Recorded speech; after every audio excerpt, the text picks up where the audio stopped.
Hi everyone, it's Grace. Welcome to Eating Peace this week. So, I've been talking lately about an inner voice that seems to exist within all of us that is really quite debilitating, very nasty, mean, angry, and often, chastises you. It's extremely self-critical when you've done something wrong, quote unquote, when you've eaten the wrong way, when you weigh yourself and you see the number and it's way too much, it's not what you want it to be. Some of us will just glimpse ourselves in the mirror and or see ourselves in a glass as we walk down the street and think, oh my God, hideous, too fat, must lose weight, or something's wrong with you, or do you see how you are? Something's wrong with your appearance. It's very, very nasty. And we'll even feel guilty and strange about having that much criticism on the inside of ourselves.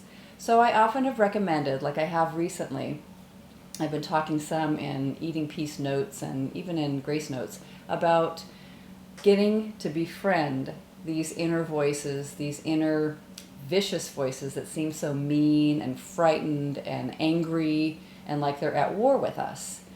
And some people have written me a lot of questions, similar questions, saying, how do I get to know that voice? I mean, it's a hard one to get to know. I don't really want to get to know it. In fact, often when we're overwhelmed with a sense of self-criticism or failure, that's the immediate time that we want to eat, or something's daunting and frightening.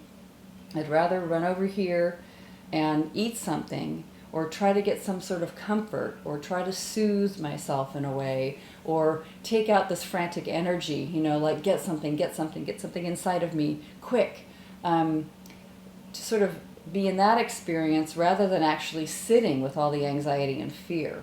And a lot of us are very, very unforgiving about having that experience in the first place. So I know what I just described is more like binge eating, and not everybody experiences binge eating. But sometimes graze eating can feel the same way, where you're just sort of continuously going back to the refrigerator or getting that box out and keeping on going through the package, or finishing something off and sort of never quite ending it for a whole evening, for example. What's going on, Inner voice, very self-critical. So people have asked me, how do I get to talk to that voice? I don't really want to talk to that person. It's like being in the presence of somebody who is, the meanest friend you ever had in your life and is kind of a betrayer, or some nasty neighbor, and you'd really rather not engage with them.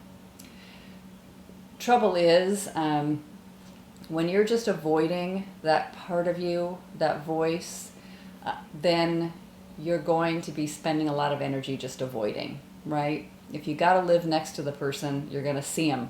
Sometime or other, you're going to run into them in the driveway, and you're going to have to talk, right? We always know, ultimately, in the end, the best thing to do is actually have a conversation, connect with that person. So let's connect with this inner part of ourselves that seems to be so upset. So upset it would drive you to be compulsive.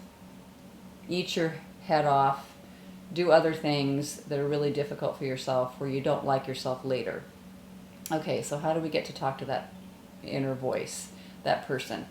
What I've said often is, first you just welcome them in. But beyond that, people have asked me or sent me questions about, what do I do next? Okay, they're welcome to come into my kitchen. They can come to my house. Here they are. All right, I realize that they've been here for a long time. Now what do I do? Great question. So here's an exercise I'll share with you that I often have people do in my Eating Peace retreat and some of the programs that I do. It's a dialogue with that voice, where you become that voice completely, and you write it down on a piece of paper like you're writing a script. So if you're a playwright, you're going to write the name of that voice. You can give it a name. It can be quite interesting to see what name seems to arise. It can be the name of this disordered, adaptive eater, the one that wants to do that. And then there will be a wise voice, the part of yourself that's looking at you, really you, the part that loves all of this and wants to bring them together. So the only thing is that can sound really good in your mind, but you actually have to take the time to sit down and write it.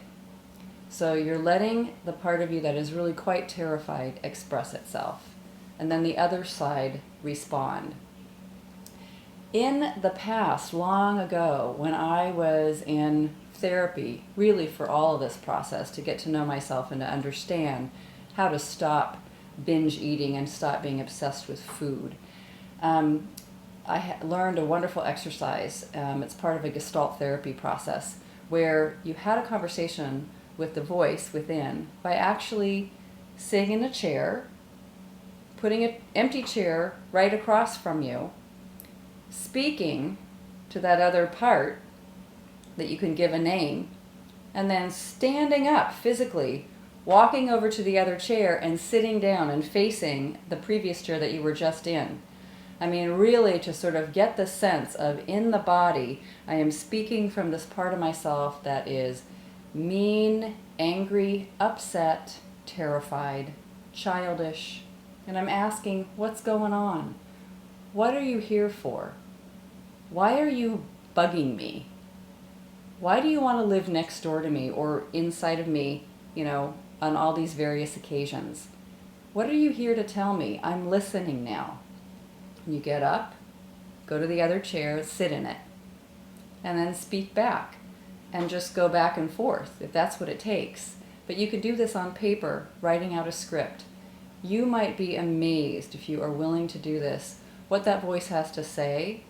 And once again, as so many times this is revealed, the awareness of learning and seeing and being with what ails you, what's bothering you, what's disturbing and troubling you, to actually give it words and attention is all that's necessary for it to relax. And when that kind of voice relaxes, when you slow down and stop, there is no need to overeat.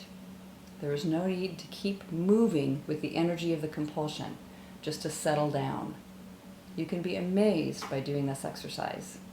So get someone to help you if you need it, if you can't hold still long enough to do it yourself all on your own. Get someone to help you.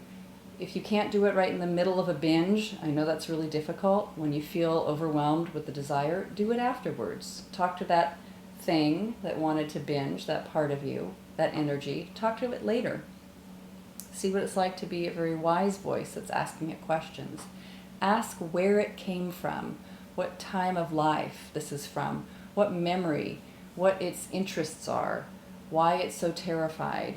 Draw it out, like a sort of hurt creature. Just draw it out of you. By doing that, I can guarantee you'll learn a lot.